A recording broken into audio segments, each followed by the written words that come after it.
बो अली सीना इब्न सीना का मुकम्मल नाम अब्बू अली अल हुसैन बिन अबद अल्लाह बिन सीना था।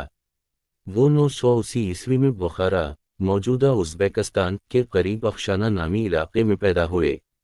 इनका ताल्लुक़ एक फ़ारसी ख़ानदान से था और इन्हें इस्लामी सुनहरी दौर के अजीम फ़लसफ़ी, तबीब और माहिर उलूम समझा जाता है। मग़रिब में इन्हें एवसेना के नाम से जाना जाता है।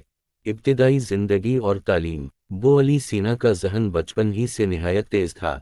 इन्होंने 10 साल की उम्र में कुरान हिफ्ज़ कर लिया था और बाद में मुख्तलिफ उलूम मसलन फ़िक़्ह, अदब, फ़लसफ़ा, तिब, रियाज़ी और फ़ल्कियात की तालीम हासिल की। उनके वालिद उनके लिए तालीम के मौक़े फ़राहम करने में अहम किरदार अदा करते रहे। इन्होंने नौजवानी में ही मुख्तलिफ उलूम में महारत हासिल कर ली थी। तिब और फ़लसफ़े में महारत। 16 साल की उम्र तक बो अली सीना ने तिब में इतनी महारत हासिल कर ली थी कि वो मुख्तलिफ बीमारियों का इलाज करने लगे और मशहूर हकीम बन गए। जल्द ही इन्हें सुल्तान बुखारा के दरबार में शाही तबीब का मकाम मिला। इस दौरान इन्होंने बहुत सारी इल्मी और फ़लसफ़ियाना किताबें लिखना शुरू कीं। मशहूर किताबें। बो अली सीना ने तकरीबन 450 किताबें लिखीं, जिनमें से ज़्यादातर तिब और फ़लसफ़े के बारे में थीं।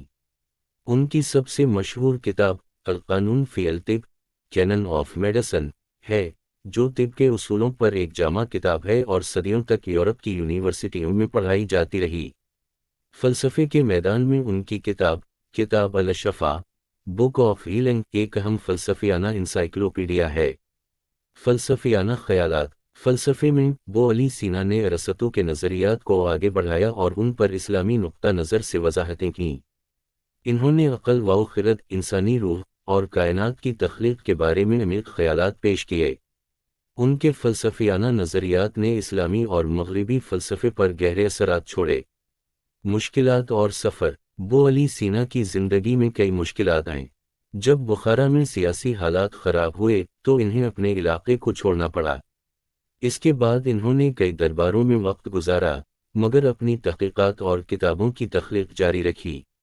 वो हमदान और इस्फ़हान के दरबारों में भी रहे। बादशाह का इलाज। ये वाक़या उस वक्त का है जब बो अली सीना सिर्फ 17 साल के थे। बुखारा के बादशाह नूह इब्न मंसूर एक संगीन बीमारी में मुब्तला हो गए। बहुत से हकीमों ने बादशाह का इलाज करने की कोशिश की, लेकिन कोई भी कामयाब ना हो सका।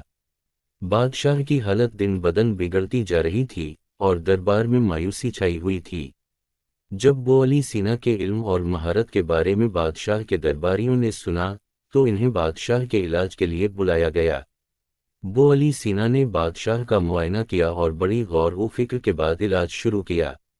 इन्होंने अपनी तिब्बी हिकमत और इल्म का इस्तेमाल करते हुए बादशाह की हालत को बेहतर बनाने के लिए जुड़ी बूटियों और दीगर तरीक़ा इलाज तजवीज़ किए।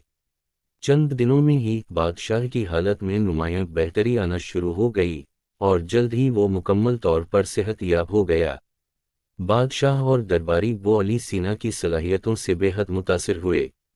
इस कामयाबी के नतीजे में बादशाह ने बो अली सीना को अपने दरबार की अजीम लाइब्रेरी तक रसाई दे दी।